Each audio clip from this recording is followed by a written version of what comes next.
It is time now for Better Money with Joel Johnson. Today we're talking about cybercrime and steps to take to keep your money safe. Joel is a certified financial planner and managing partner at Johnson Brunetti. Thank you so much for being here. It's great to be back, Kara. So we all love being able to do things on the computer or even on the phone. You're paying bills on an app. It really is freeing.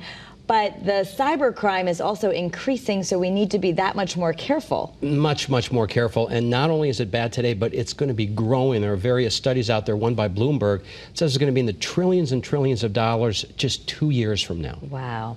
So you have to be a little smarter than the criminals. And step one, you want us to use some tight security measures. That means strong passwords and two-factor authentication. Can you expand on that? Well, sure. Your password shouldn't be your birthday, your spouse's name. Password. Password with a zero instead of the O. It's got to be a decent password. Maybe you should even change it every once in a while and have characters in the password. You know, have a hashtag or a question mark in there or something like that. Make it very difficult for somebody to figure out what that password would be. Especially your banking one. Maybe you want that one to be different than every other one, right? No question about it. We had an IT firm come in and do an audit with our firm, and they wanted a different password for every single important site we would log into. That's pretty different than what most people do in their own homes. That can be hard to keep track of, but there's software for that too.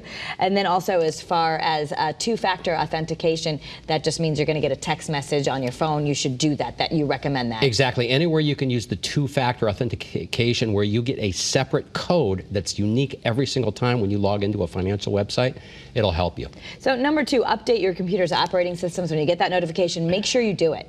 Absolutely. And especially your phone, but not just your phone, your computer. Also, if you have a computer that's getting old, and if you can afford a new computer, that's very helpful because, again, every time they come out with a new operating system, whether it's Windows 10 or an iOS or something like that, it will have more security in it. And then you want to be cautious when you're opening emails from financial institutions. And this one, even when you think you're savvy, I mean, they look really real. They look really, really real. I got one from Chase Bank the other day. We do business with Chase, and you can't tell. You cannot tell. And as soon as you start responding to that email, there's probably somebody else on the other side of that. You would not want to have your financial information. So anytime it's going to be important from a financial institution you do business with, they will get in touch with you. Don't open any attachments in those emails. So lastly, quickly, we use Secure WiFi. Don't be paying your bills at the airport on the free Wi-Fi. Right, exactly. Just don't use the free Wi-Fi, whether it's at Starbucks or Dunkin' Donuts or the airport.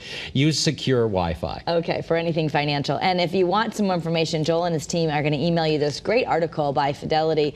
It's titled, "Could You Be a Target for Cybercrime?" I assume all of us could be. And all you have to do is go to bettermoneytv.com to request it, and you will send this out to people. Yeah, and it's got an amazing amount of great information with links to other information. Okay, perfect. Some great information to get us started. Thank you so much, Joel. Thanks, Kara. That's Better Money.